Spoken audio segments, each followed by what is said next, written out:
There are lots of ways to make something look animated, but the basic principle is always the same. If you take a bunch of drawings or pictures where each one is just a little different from the last one and flip through them fast enough, it'll look like your picture is moving. Back in the good old days, they used to draw these pictures by hand, and it would take so long just to make a 3-second animation. Luckily for us, we live in the future. It's actually really easy to make a simple animation with code, and I will show you how. Over on the right, you can see there's a cute little car on a lovely yellow background. And yes, I did design that car myself, thanks. Anyways, over here you can see we're setting this beautiful background color, and the car doesn't have any outlines, so we're calling this no stroke function.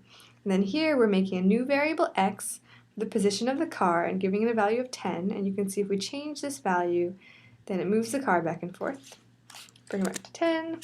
And then over here, we're setting the fill color of the car and drawing 2 rectangles for the car body. So it looks like this first rectangle is for the bottom, and this rectangle is for the top.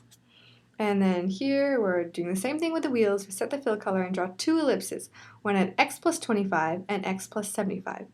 And finally, we get to the new stuff. This thing here is called a function definition. You'll learn all about those later, so for now, kind of just look at it and memorize what it looks like. The important things to notice are this word draw and these brackets, this opening bracket here and this closing bracket here. This whole thing is what we call the draw loop or the animation loop. And everything that you put inside these brackets gets run over and over again really, really fast. That's why it's called a loop. And then everything outside these brackets gets run only once at the very beginning of the program. So the first step in animating is to move all your drawing code into the brackets so that your picture will get drawn over and over. So let's do that. I'm just going to pull all this drawing code and then plop it down inside my loop. And to remind myself that this block of code goes inside these brackets, I'm just going to indent it all by selecting everything and pressing Tab.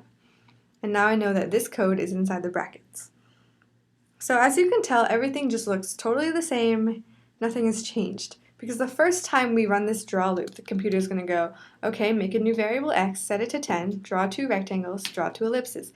And then it's going to go all the way back to the top and say, make a new variable x, set it to 10, draw 2 rectangles, draw 2 ellipses. And then make a new variable x, set it to 10, draw 2 same exact thing. Nothing has changed, so you're not going to see any animation. It's just drawing the same rectangles and ellipses on top of the old ones. Remember what we said, if we want to make something look animated, you need to change your drawing a little bit at a time. So if I want my car to move forward, I should change the value of this x variable, right? So yeah, let's just make it 11. No, but now it's just going to be 11 every single time. How the heck am I supposed to get the value of x to keep changing when the computer just runs the same code over and over? Okay, watch this magic trick. Remember, this var x makes a new variable. When we have it inside the draw loop like this, it makes a new variable called x every single time. What we need to do is make this variable outside the draw loop. That way it'll only make it once.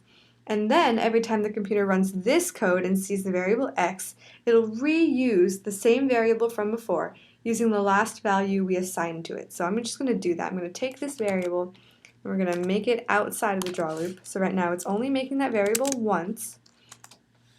And every time it runs into this variable x, it's going to reuse the same variable. And right now the last value we assigned to it was 11. So it's always going to be 11. And here's where the magic comes in. Somewhere in the draw loop, we're going to change the value of x to be a little more than it used to be, like this. X gets the old value of x plus, let's say, 1. Yay, it works! Except, it's so smeary. And if you're wondering why it looks that way, it's because we forgot to draw this background inside the draw loop.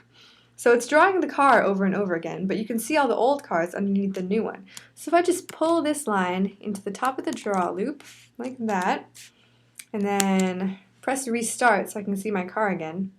Yay, it's so perfect! And if we want to make the car go faster, we can just change how much we increase x by every time. So if we make it 10, woo, it's off the screen. And I can even make it negative, so x minus 10, and here it comes. Make it positive again, whoops. There it goes. So here are the important things to remember. This thing right here is called the draw loop. You should put your drawing code inside here so it'll get drawn over and over again.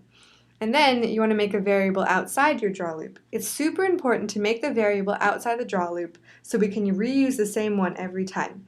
Then inside the draw loop right here, we're going to change the variable a little bit, usually by setting it to its old value plus some number, plus or minus some number. And finally, you want to use your variable somewhere in your drawing code so that your drawing looks different every time. And that's it.